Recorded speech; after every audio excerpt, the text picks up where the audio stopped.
hands-on-deck effort to care for the wounded and the family members who arrived at the North Shore University Health System emergency room 1 year ago. Our Dina Bair went back to Highland Park Hospital to learn how the healthcare team is trying to move forward and how the tragedy has brought them closer together.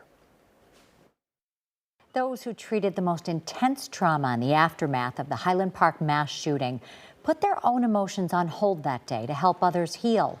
Now, a year later, they unpack their wounds with hope for a better future. There was blood. It was a movie. It was like being in a movie.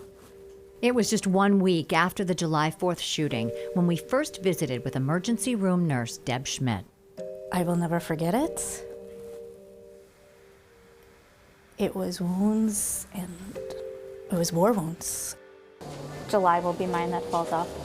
1 year later, I didn't want to admit that I needed help, even though in my heart I knew I needed it. within weeks of the mass shooting, Mine was a lot of anxiety, which I'm not an anxious person. Deb was diagnosed with PTSD. I kind of got lost driving, and it's areas that I grew up here, know how to get to work, and just got lost. She took nearly 6 months off and underwent therapy. I didn't know if I was going to be able to come back to the ER bedside. And the minute I crossed the threshold, it was actually as like exposure therapy to see if I was going to be able to handle. The minute I came back through, the passion was there. We stuff, as healthcare providers, we stuff. We stuff all of what we see. We don't bring it home. We try not to bring it home. And then one day, we stuff too much, and then your cups just overflow. I remember running down the hallway to get chargers because the families needed chargers for their phones, so it was a very fluid and dynamic day. So we have about 800 employees here at Highland Park Hospital. That was just one of the roles Highland Park Hospital President Gabrielle Cummings played during the chaos of July 4th, 2022, all while bracing for the possibility of the shooter's return as a patient. I think we had a responsibility and a calling to take care of everyone and anyone who walked through our doors, right?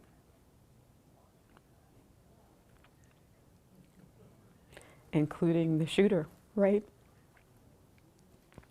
It would have been really difficult to do, but I have complete confidence that the team would have done it.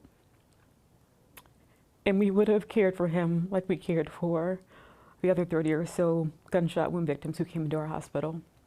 In the weeks following the shooting, she received letters of support from fellow hospital leaders around the country and noted her own signs of trauma. I was having nightmares. I had nightmares every night, probably for about a week. I couldn't focus, and I pride myself on being focused. Now, her focus is healing. And I already told you about how beautiful your hair color is. For her staff and herself. I have a personal passion to reset the day, to bring joy to myself and to others, and to celebrate life, despite the fact that he tried to take life and joy from so many of us. As soon as I saw him, I knew we needed to operate. Dr. Anna Velez-Rospro took care of then 8-year-old Cooper Roberts, who was critically wounded and ultimately paralyzed as a result of the attack. It's hard every time. I mean, it's hard whenever you're dealing with any type of patient that's injured in this way, but especially when it's someone that young. The trauma surgeon has since left Highland Park for a new position in New York, but she stays in touch with Cooper and his family. It makes me just so happy to know that he's getting to live his life, and it's not the life that anyone expected for him, right? But he's making the best of it, and I don't think anything will stop him.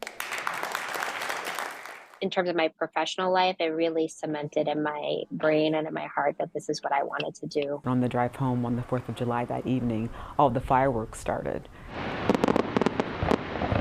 And I love fireworks. It is like, it brings me so much joy. And for the first time in my life, it brought me terror and fear. I think it has changed all of us forever. I will not be a victim. I will not let this situation or the person who inflicted the situation on an entire community be the victor. I won't let him win. So I look forward to replacing that fear and that terror with joy.